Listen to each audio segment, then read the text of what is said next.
अगस्त 14। हमारे प्रतिदिन की रोटी मिनिस्ट्रीज की ओर से आप सभी को नमस्कार। आज का हमारा संदेश का शीर्षक है अकेला लेकिन भुलाया हुआ नहीं, लीसा एम सैमरा की ओर से। आज के पवित्र शास्त्र का भाग उत्पत्ति 40, 8 से 15 एवं 20 से 23 तक। उन्होंने उससे कहा, हम दोनों ने स्वप्न देखा है और उसके फल का बताने वाला कोई भी नहीं।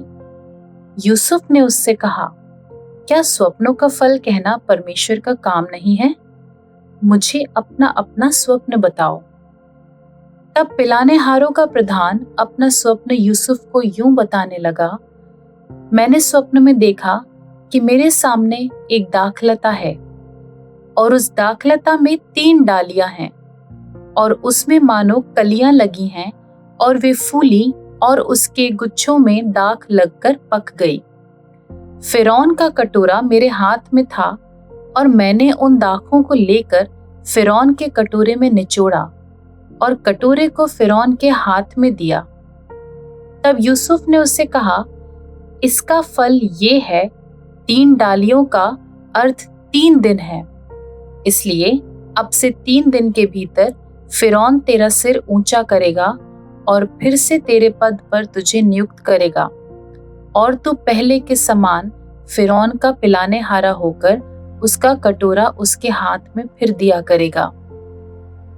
अतः जब तेरा भला हो जाए तब मुझे स्मरण करना और मुझ पर कृपा करके फिरौन से मेरी चर्चा चलाना और इस घर से मुझे छुड़वा देना, क्योंकि सचमुच इब्रानियों के देश से मुझे चुरा कर लाया गया है और यहाँ भी मैंने कोई ऐसा काम नहीं किया जिसके कारण मैं इस कारागार में डाला जाऊं। 20 से 23 तक। तीसरे दिन फिरौन का जन्मदिन था। उसने अपने सब कर्मचारियों को भोज दिया और उनमें से पिलानेहारों के प्रधान और पकानेहारों के प्रधान दोनों को बंदी गृह से निकलवाया।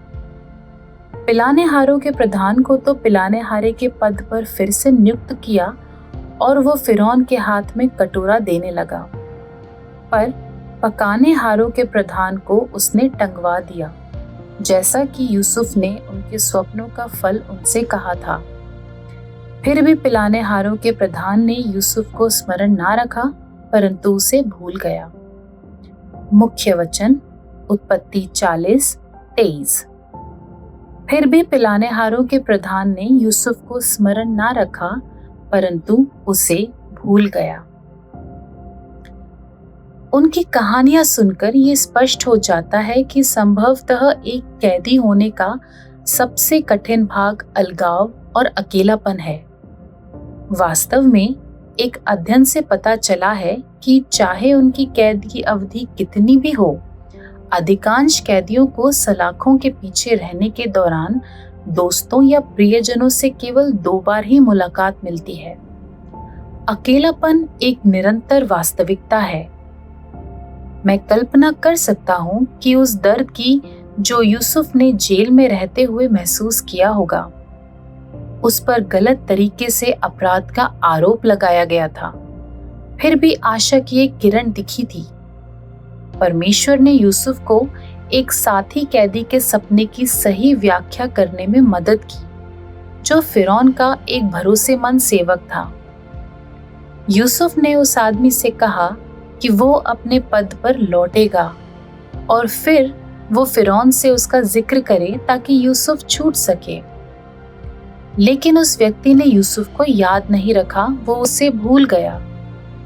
2 और वर्षों तक यूसुफ ने प्रतीक्षा की। प्रतीक्षा के उन वर्षों में बिना किसी संकेत के कि उसकी परिस्थितियां बदल जाएंगी, यूसुफ कभी भी पूरी तरह से अकेला नहीं था, क्योंकि परमेश्वर उसके साथ था। आखिरकार फिरौन के सेवक ने अपना वादा याद किया और यूसुफ को एक और सपने की सही व्याख्या करने के बाद स्वतंत्र कर दिया गया।